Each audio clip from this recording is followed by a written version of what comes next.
나폴레옹과 네이크로바에 대한 유명한 일화가 있죠. 전해지는 이야기로는 나폴레옹이 전쟁터를 시찰하던 중에 땅에 무언가를 발견합니다. 바로 네이크로바였습니다.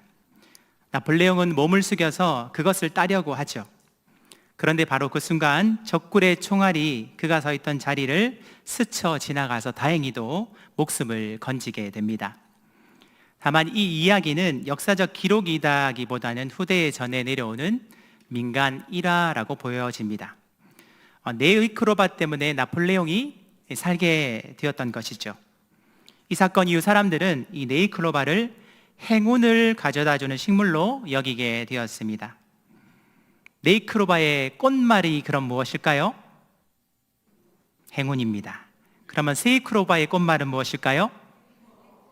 역시 우리 교회 성도님들은 수준이 굉장히 높으신 것 같습니다. 안 가르쳐 주셔도 다 알고 계신 것 같습니다.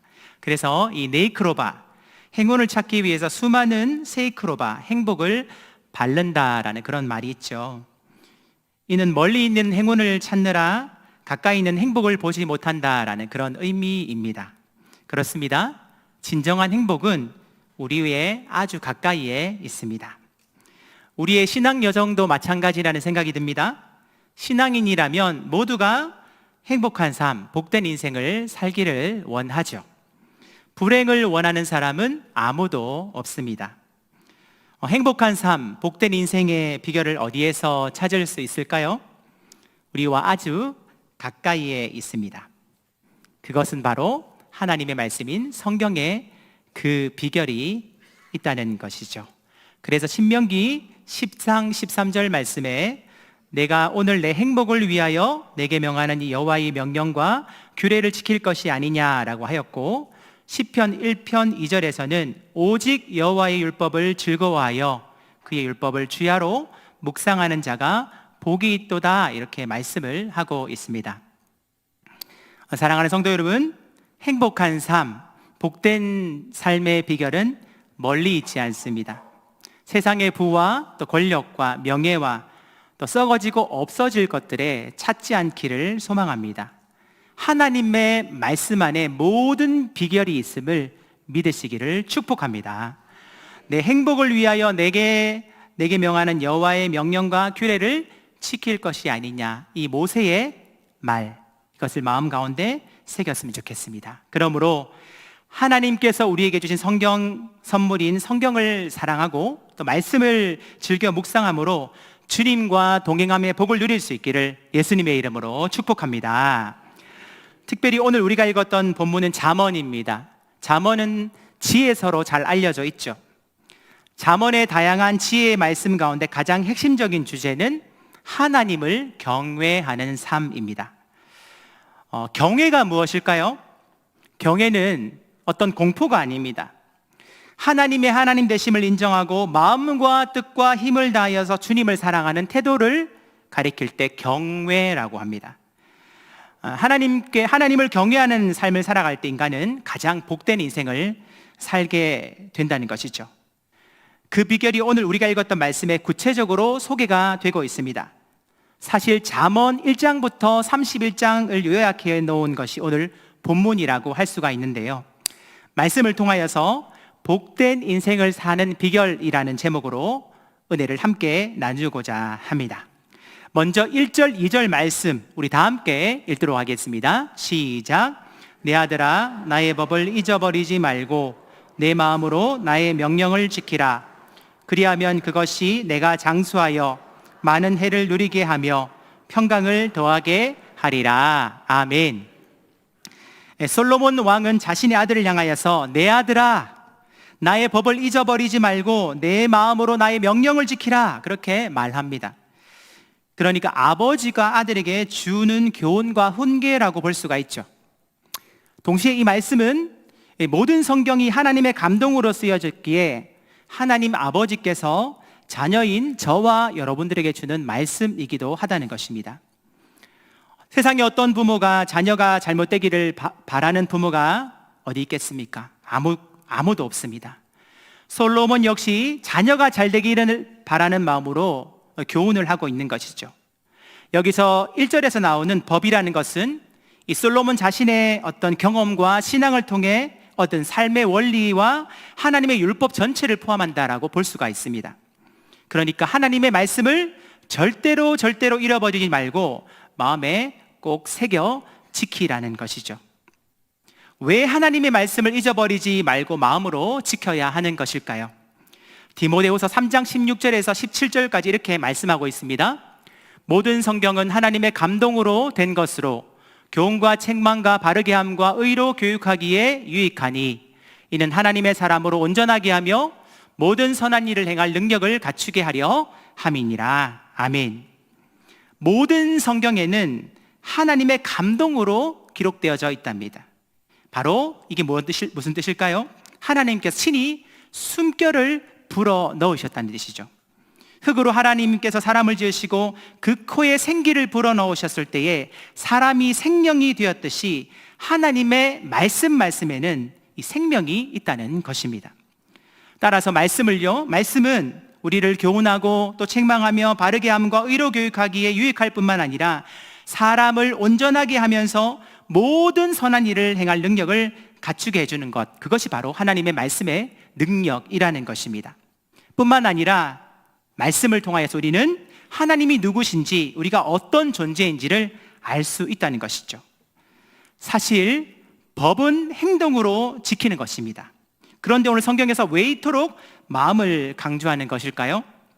우리의 생각, 행동뿐만이 아니라 모든 것의 출발점이 바로 마음에서 시작되기 때문에 그렇습니다.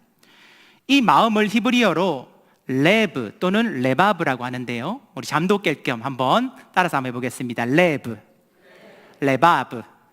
한 번만 더 해보실까요? 레브, 레바브. 이 마음이란 히브리어 표현이 레브나 레바브입니다. 잠언에서 이 단어가 80번 이상 나오는 것으로 보아 신앙생활에서 마음이 얼마나 중요한지를 우리는 알 수가 있습니다.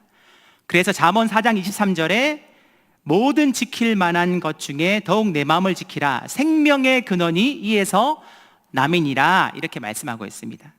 모든 지킬 만한 것 중에 마음을 잘 지켜야 하는 이유, 생명의 근원이 이에서 나기 때문이다. 우리의 생각과 행동과 결단도 필요하지만 가장 중요한 마음이 움직여야 모든 것이 가능하다는 것입니다. 그래서 신명기 6장 6절 말씀에 보면 오늘 내가 내게 명하는 이 말씀을 너는 마음에 새기고 라고 하였고, 예수님께서도 내 마음을 다하여 하나님을 사랑하고 이웃을 사랑하라, 그렇게 말씀을 하셨던 것입니다. 그렇게 하나님의 말씀을 마음으로 잘 지키는 자에게 어떤 보상이 주어질까요? 자, 2절 말씀 우리 다 함께 읽어보도록 하겠습니다. 2절입니다. 시작. 그리하면 그것이 내가 장수하여 많은 해를 누리게 하며 평강을 더하게 하리라. 아멘. 구약 성경에서는 장수를 하나님의 축복 중에 하나로 말씀을 하고 있습니다. 장수할 때 중요한 것이 하나 있죠. 무엇일까요? 평강 가운데 생명의 해가 길리라, 이렇게 말씀하고 있습니다. 여기서 평강이란 단어는 우리 성도님이 잘 알고 계신 것처럼 샬롬이란 단어입니다. 샬롬이란 단어는 주로 평화라는 단어를 표현할 때 사용되어지는 것이죠. 뿐만 아니라 하나님과의 관계가 친밀할 때, 그리고 사람과의 관계가 원만할 때를 두고도 샬롬이란 단어를 사용합니다. 사람은 누구나 장수하기를 원하죠. 그래서 진나라의 진시황은 불로초를 찾아다녔습니다. 그런데 만약 평강이 없다면 그 장수가 행복한 것일까요? 불안과 염려가 가득하면 오래 사는 것 자체가 괴롭다는 것입니다. 그런데 오늘 말씀에 그 하나님의 법을 마음에 잘 새기고 지켜 행할 때에 놀라운 복, 장수의 평강의 복을 더하여 주실 거다, 그렇게 말씀을 하고 있다는 것입니다. 신명기 30장 16절에도 이렇게 기록되어 있습니다. 우리 다 함께 읽어보도록 하겠습니다. 시작. 곧 내가 오늘 내게 명령하여 내 하나님 여호와를 사랑하고 그 모든 길로 행하며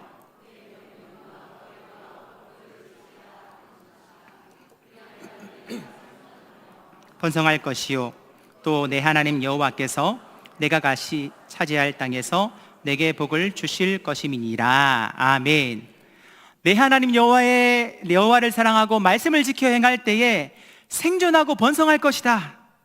내가 가서 차지할 땅에서 내게 복을 주실 것이다, 이렇게 말씀하고 있습니다.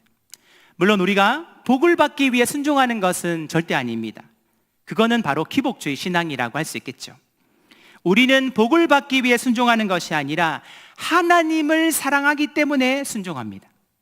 다시 말해서 하나님을 정말로 사랑하면 말씀이신 하나님께 진정으로 순종하게 되어진다는 것입니다. 자녀를 키워보셔서 잘 아실 것입니다. 공부를 열심히 해서 좋은 성적을 받으면 선물을 주겠다고 부모가 말해도 성숙한 자녀는 선물을 받기 위해서가 아니라 부모님을 기쁘게 해드리려고 최선을 다해서 열심히 공부합니다. 이와 마찬가지로 우리는 하나님의 성숙한 자녀가 되어야 한다는 것입니다. 사랑하는 성도 여러분, 죄와 허물로 죽었고 자격이 없는 우리에게 영원한 생명을 거저 주셨다면, 진짜 그 그리스도의 십자가의 사랑과 은혜에 감격하고 감사한다면 말씀이신 하나님, 그 말씀을 사랑하고 즐겨 순종하는 것이 마땅하지 않을까요? 평강과 참된 행복은 소유의 넉넉함에서 오지 않습니다. 하나님의 법 안에 살아갈 때에, 말씀 안에 거할 때에 참된 평강, 샬롬은 자연스럽게 우리의 삶 가운데 임하게 되는 것입니다. 그러므로 하나님을 사랑하고 말씀을 지켜 행할 때에 주어지는 보상인 장수와 평강의 복을 누릴 수 있기를 예수님의 이름으로 축복합니다. 계속해서 3절 4절 말씀 우리 다 함께 읽도록 하겠습니다. 시작. 인자와 진리가 내게서 떠나지 말게 하고 그것을 내 목에 매며 내 마음판에 새기라. 그리하면 내가 하나님과 사람 앞에서 은총과 귀중히 여김을 받으리라. 아멘. 하나님과 사람 앞에서 은총과 귀중히 여김을 받는 것보다 더 아름다운 삶이 또 있을까요? 부모님은 자녀가 이러한 삶을 살게 된다면 더 이상 바랄 것이 없을 것입니다. 그러한 삶을 살기 위해서는 오늘 본문에서 인자와 진리가 내게서 떠나지 말게 하고 그것을 목에 매며 마음판에 새기라, 이렇게 말씀을 하고 있습니다. 여기서 인자는요, 우리 성도님들 잘 알고 계신 것처럼 히브리어로 헤세드입니다. 헤세드. 인자는 긍휼히 여기시는 하나님의 변함없는 사랑, 신실한 사랑, 끝없는 사랑을 가리키는 것이죠. 그러니까 하나님께서 이스라엘에 대한 사랑을 표현할 때 가장 많이 사용하신 단어가 바로 인자라는 단어입니다. 헤세드. 주님께서 우리를 사랑하신 것처럼 우리도 하나님과 사람을 향하여 신실한 사랑을 나타내라는 그런 뜻이죠. 또한 진리는 에메트라고 합니다. 에메트. 신뢰할 수 있는 진실함, 그리고 하나님의 말씀을 에메트라고 할 수 있겠죠. 인자와 진리를 내게서 떠나지 말게 하고 목에 메고 마음판에 새기라. 목에 맨다는 것은 어떤 의미입니까? 자기의 가장 중요한 생명과 같은 부분입니다. 가장 가까운 곳에 두라는 의미라는 것이죠. 말씀을 마음 가운데 새기라는 것은 말씀이 삶에서 드러나도록 내면화하라는 그런 명령인 것입니다. 쉽게 말해서 다른 사람들을 너그럽게 대하고 사랑과 친절로 호의를 베풀면서 자신은 진실함과 하나님의 말씀의 기준으로 치열하게 살아갈 때에 하나님과 사람 앞에서 은총과 귀중히 여김받게 되어질 것을 우리에게 말씀하고 있습니다. 대표적인 성경 인물을 뽑으라면 요셉, 다니엘, 사무엘과 같은 사람이라고 할 수가 있겠죠. 하지만 인자와 진리는 거저 주어지지 않습니다. 치열한 영적 싸움을 통해서만 얻을 수가 있습니다. 인자와 진리가 충만한 삶을 살기 위해서는 생명을 다해서 믿음을 지키며 싸워야 한다는 것입니다. 인자, 헤세드, 따뜻한 마음, 사랑과 긍휼의 마음으로 사람을 대할 때에 대하고, 또 진리, 에메트, 하나님의 말씀을 기준으로 살아갈 때 하나님과 사람 앞에서 은총과 귀중히 여김을 받게 될 것입니다. 이러한 은혜가 저와 여러분들 삶 가운데 가득하기를 예수님의 이름으로 축복합니다. 미우라 아야코라는 사람이 있습니다. 남편의 수입만으로는 생활이 매주 어려운 가정주부였죠. 푼돈이라도 벌려고 집안 그 한쪽 귀퉁이에서 작은 구멍가게를 시작합니다. 좋은 물건을 정직하게 팔았습니다. 그러니까 이웃 동네 주민들까지 이 가게로 몰려와서 손님이 늘 북적이었습니다. 장사가 너무 잘 되니까 이제 물건을 트럭으로 실어 날랐습니다. 이른 아침부터 밤늦게까지 늘 바빴던 것이죠. 어느 날 직장에서 돌아온 남편이 아내가 분주하게 더 바쁘게 일하는 모습을 보고 이렇게 말했습니다. 여보, 물건을 좀 적게 팔았으면 좋겠어요. 당신이 너무 많이 파니까 이웃 가게가 생계의 위협을 받는 것 같아요. 이웃을 사랑해야 하지 않겠어요. 이 미우라 야코는 남편의 이 말에 사랑을 깨닫고 이웃을 배려하기로 합니다. 사실 이분은 신실한 크리스찬이었습니다. 가게의 물건 수를 줄이기 시작했고 어떤 물건은 아예 갖다 놓지 않았습니다. 그래 손님이 오면 그 물건을 찾으면 그 물건은 우리 집에 없고 저 아랫집에 있으니 가보세요 라고 말했습니다. 그렇게 손님들을 다른 가게로 나누어 보냈습니다. 이웃 가게를 위해서 자신의 가게는 문을 좀 일찍 닫기도 했습니다. 그 결과 돈은 어떻게 됐을까요? 그전보다 훨씬 적게 벌었습니다. 하지만 시간은 많이 남았어요. 그렇게 남는 시간을 이용해서 성경을 읽고 큐티하고 묵상한 내용들을 글로 쓰기 시작했습니다. 그렇게 남는 시간에 틈틈이 소설 한 권을 썼는데 그 소설이 바로 양치는 언덕, 빙점이라는 노벨 문학상을 받은 훌륭한 작품이 탄생하게 되었던 것입니다. 이 미우라 야코는 이웃 가게를 남이라 생각하지 않고 형제처럼 여기는 사랑의 마음을 가진 아름다운 그리스도인이었다는 것입니다. 그녀는 남을 사랑하고 배려하는 마음과 하나님의 말씀을 기준으로 살았을 때에 아름답고 복된 인생을 살 수 있었습니다. 뿐만 아니라 주님께서 그의 인생에 큰 은혜를 베풀어 주셨다는 것입니다. 남은 전혀 생각하지 않고 자기만을 생각하는 이기적인 인생, 게으름과 거짓된 인생, 말씀을 기준으로 삼지 않는 인생은 결코 행복한 인생, 복된 삶을 살아갈 수 없습니다. 우리도 이 미우라 아야코처럼 아름다운 인생, 그리고 그리스도의 향기를 풍기는 복된 인생을 살아가야 되지 않을까요?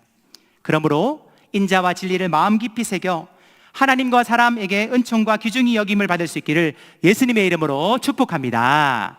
계속 5절 6절 말씀입니다. 우리 다 함께 읽겠습니다. 시작. 너는 마음을 다하여 여호와를 신뢰하고 내 명철을 의지하지 말라. 너는 범사의 그를 인정하라. 그리하면 내 길을 지도하시리라. 아멘. 너는 마음을 다하고 여호와를 신뢰하고 내 명철을 의지하지 말라. 이 여호와를 신뢰하는 것과 내 명철을 의지하는 것이 선명한 대조를 이룹니다. 쉽게 말하면 이런 말입니다. 스스로 똑똑한지 하지 말고 철저히 하나님을 신뢰하라, 하나님을 믿으라, 그런 뜻이죠. 하나님을 신뢰한다는 것은 100% 온전히 맡기는 태도라고 할 수가 있습니다. 온전히 맡긴다는 것이 어떤 의미가 있을까요? 저는 자녀를 키우면서 이 온전히 맡기는 것에 대해서 조금은 깨닫게 되었습니다. 제 딸 하나밖에 없는데요, 하경이가 어렸을 때는 하늘로 높이 던졌다가 받는 것을 반복을 해주었습니다. 처음 던졌을 때는 얼굴이 시퍼랬어요. 겁에 질려서 얼굴이 지금도 그 시퍼랬던 얼굴이 생생하게 기억이 납니다. 하지만 아빠가 안전하게 받아주는 것을 몇 번 경험하고 난 후에는 아무리 높이 던져도 깔깔 웃으면서 즐거워하는 것을 보게 되었습니다. 지금은 물론 너무 많이 커서 돼지바가 되어서 받았다 던졌다가는 제가 병원에 실려갈 것 같습니다. 그러니까 이것이 무엇입니까? 아빠가 받아준다는 온전한 믿음이 있었기 때문에 자신의 몸을 던질 수가 있었던 것이죠.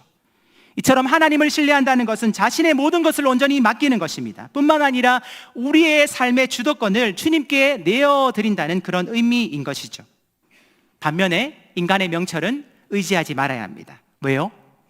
우리가 아무리 지혜롭다 할지라도 하나님의 미련함보다는 훨씬 못하기 때문에 그렇습니다. 따라서 하나님을 신뢰하고 온전히 맡길 때에 모든 일에 주님을 인정할 때 우리 주님께서 우리의 인생을 친히 인도해 주시고 지도해 주실 것을 말씀을 하고 있습니다. 범사에 주님을 인정하라 라는 것은 저는 그렇게 생각합니다. 가장 먼저 주님께 물어보라, 주님의 뜻을 항상 구하는 삶을 살아라, 이것이 범사에 주님을 인정하는 삶이 아닐까요? 성경에서 하나님께 가장 잘 물어본 인물이 누구일까요? 다윗입니다. 다윗은 전쟁을 하기 전에 하나님께 늘 여쭈어 보았습니다. 전쟁을 하러 올라갈까요 말까요? 전쟁을 할까요 말까요? 그렇게 물어보았습니다. 밧세바를 범할 때도 밧세바를 범할까요 말까요? 이렇게 물어보았으면 얼마나 좋겠습니까? 그러면 죄를 짓지 않았을 것입니다. 그렇게 했을 때 하나님은요, 다윗과 함께 하셨고 그를 승리케 하셨습니다. 반면에 사울하는 건 어떻습니까? 하나님께 묻지 않고 자기 마음대로 행동했습니다. 아말렉을 모조리 진멸하라는 하나님의 명령을 받고 전투를 시작하죠. 하지만 전투에서 끝나자 아각 왕과 좋은 가축들은 그대로 남겨둡니다. 사울 생각에는 다 진멸하기에 아깝다고 여겼기 때문이죠. 좋은 가축으로 제사를 드리면 하나님께서 분명 기뻐하실 것이라고 스스로 합리화를 했습니다. 하나님의 말씀보다는 자신의 생각과 판단으로 행동을 했던 것이죠. 결국 하나님은 사울을 크게 책망하셨고 그는 왕위에서 쫓겨나게 되었습니다. 이처럼 모든 일에 우리의 생각과 경험으로 판단하거나 결정하지 말고 가장 먼저 하나님께 여쭈어 보는 것, 이것이 바로 범사에 주님을 인정하는 삶이라고 할 수가 있습니다. 사랑하는 성도 여러분, 범사에 주님을 인정하고 모든 일에 주님을 온전히 신뢰할 수 있기를 간절히 소망합니다. 무슨 일을 하든지요, 내 생각과 경험으로 먼저 판단하거나 결정하지 말고 항상 하나님께 여쭤보십시오. 그렇게 물어보고 응답받고 시작하면 그것이 비록 실패가 될지라도 하나님께서 그 삶 가운데 분명히 함께 하시고 새로운 길을 열어주실 것입니다. 삶의 주도권을 주님께 온전히 내어드릴 때 우리의 인생을 친히 지도해 주실 것입니다. 여기서 우리가 주목해 보아야 될 문장은 지도해 주신다는 표현입니다. 히브리어로 예야쉐르라고 합니다. 우리 한번 따라 해볼까요? 예야쉐르. 예야쉐르. 이게 어떤 뜻이냐면요, 곧게 하다, 바르게 하다, 좌우로 치우치지 않게 하다, 평탄케 하다, 번영하다, 이런 뜻을 가지고 있습니다. 그러니까 이 지도해 주신다, 이 예아쉐르란 단어는요, 고대의 왕이 지나가기 전에 길을 평탄하게 만드는 일을 표현할 때 사용했는 단어였습니다. 그러니까 무슨 말입니까? 하나님을 범사에 인정할 때, 모든 일을 하나님께 묻고 시작할 때 하나님께서 우리의 삶 가운데 왜곡된 길을 바로잡으시고 또 장애물을 치워주시며 올바른 길을 인도하신다는 그런 뜻입니다.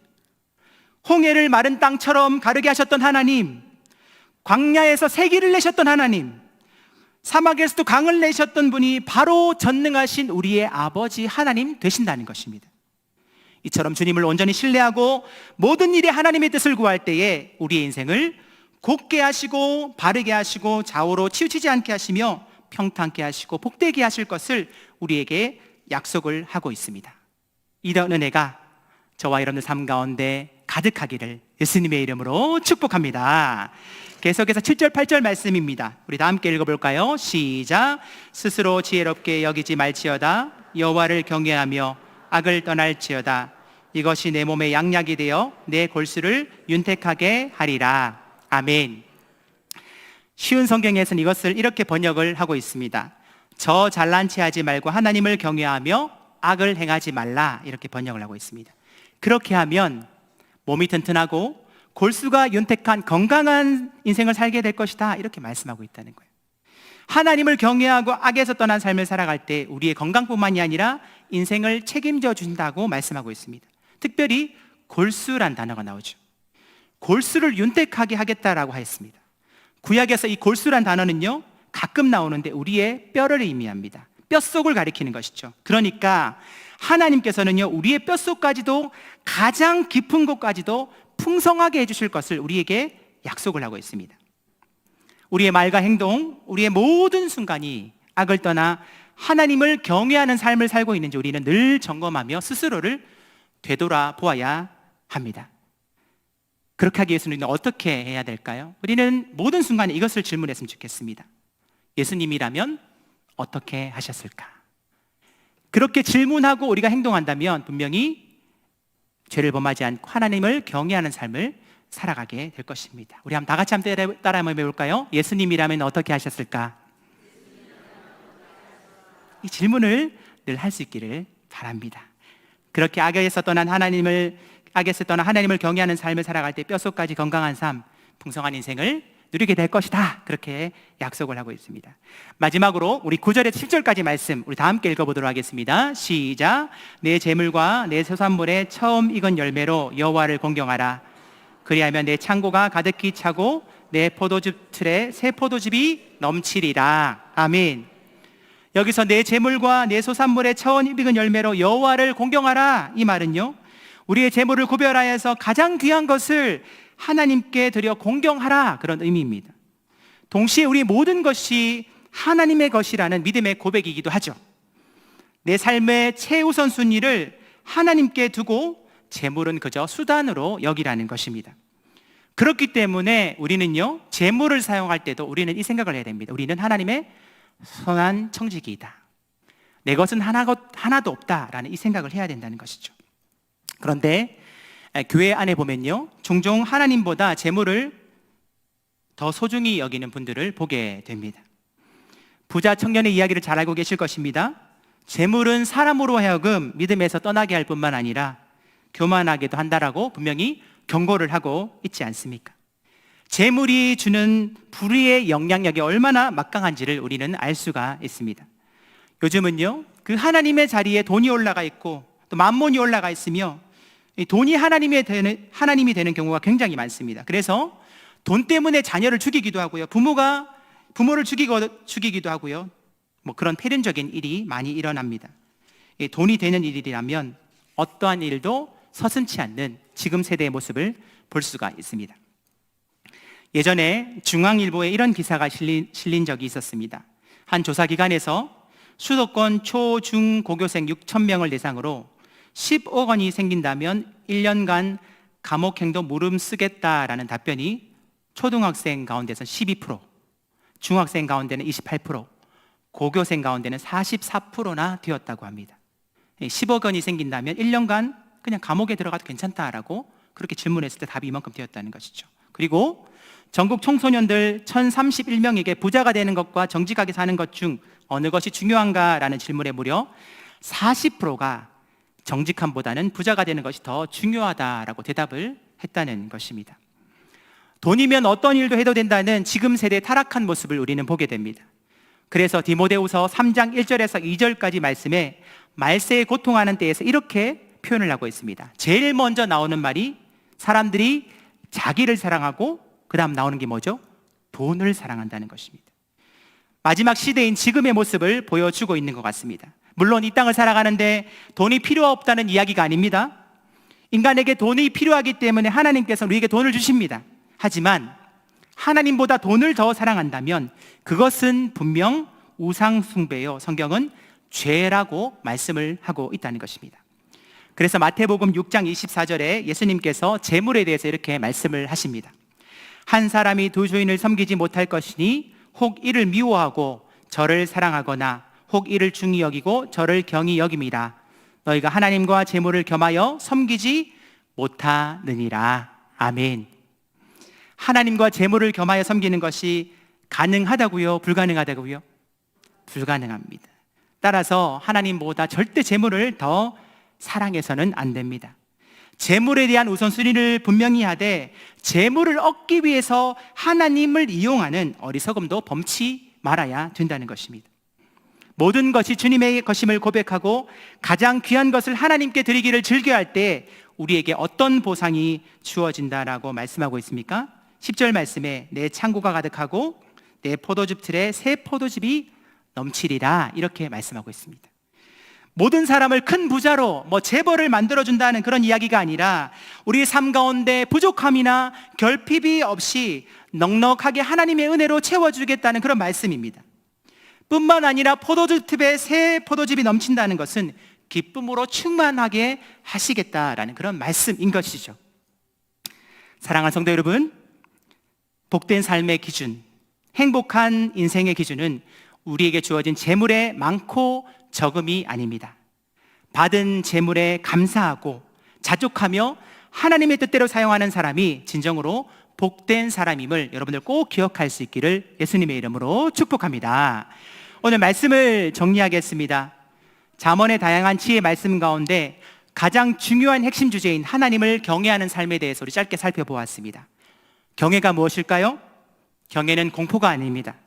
하나님이 하나님 되심을 인정하고 마음과 뜻과 힘을 다하여서 주님을 사랑하며 그분의 말씀에 순종하는 태도, 그렇게 하나님을 경외할 때 하나님께서는 인간에게 가장 행복한 삶, 복된 삶을 살게 하실 것을 우리에게 말씀을 하고 있습니다.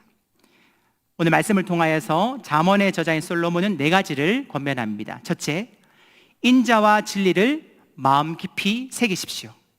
그리하면 하나님과 사람 앞에서 은총과 귀중히 여김을 받게 될 것입니다. 두 번째, 마음을 다해 여호와를 신뢰하고 모든 일에 하나님을 인정하십시오. 그러면 우리의 인생을 평탄케 하실 것입니다. 세 번째, 하나님을 경외하고 모든 악에서 떠나십시오. 그리하면 뼛속까지 건강하고 풍성한 인생을 살게 하실 것입니다. 마지막 네 번째, 진실한 마음과 재물로 정성껏 하나님을 공경하십시오. 그리하면 우리의 창고가 가득 차고 기쁨으로 충만케 될 것입니다. 근주자적, 금묵자흑이라는 한자 성어가 있습니다. 붉은색을 가까이 하는 사람은 붉게 물들고 먹을 가까이 하는 사람은 검게 물른다는 뜻입니다. 사람은요, 무엇이든지 가까이 하는 것을 담게 되어 있습니다. 사랑하는 성도 여러분, 여러분들은 요즘 무엇을 가장 가까이 하고 계십니까? 세상을 가까이 하면 세상을 담습니다. 하지만 말씀을 가까이 하면 말씀대로 살아가게 되어지고, 주님을 가까이 하면 예수 그리스도를 닮아가게 된다는 것입니다. 주께 가까이 함이 내게 복이라라는 시편 기자의 고백처럼 간절히 소원한 것은 주님을 사랑하고 말씀을 마음 가운데 새기며 즐겨 순종함으로 주님과 동행하는 복된 인생이 다 되시기를 간절히 소망합니다. 그리하여 우리의 인생을 책임져 주시는 그 하나님의 풍성한 은혜, 그 놀라운 사랑을 누리며 살아가는 우리 드림교회 모든 성도님들 다 되시기를 예수님의 이름으로 축원합니다. 이 시간 우리 찬양하며 함께 기도하겠습니다.